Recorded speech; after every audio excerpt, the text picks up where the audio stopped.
মহিলাদের singles ব্যাডমিন্টনে group পর্বের প্রথম ম্যাচে মলদ্বীপের ফাতিমাত মাবাহাকে 21-9, 21-6 ব্যবধানে উড়িয়ে দেন সিন্ধু।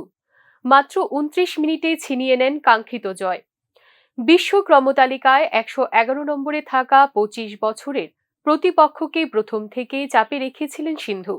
তার শক্তিশালী স্ম্যাশের জবাব দিতে পারেননি মলদ্বীপের প্রতিপক্ষ। 13 মিনিটে 21-9 ব্যবধানে প্রথম গেম জিতে নেন সিন্ধু। দ্বিতীয় গেমেও প্রতিপক্ষকে কোনো সুযোগ দেননি সিন্ধু। 14 মিনিটে 21-6 ব্যবধানে জিতে নেন দ্বিতীয় গেম। গ্রুপ পর্বের দ্বিতীয় ম্যাচে সিন্ধুর প্রতিপক্ষ এস্তোনিয়ার ক্রিস্টিন কুবা। জয়ের পর সিন্ধু বলেন, এই ম্যাচটা আমার কাছে অনেকটা অনুশীলনের মতো ছিল।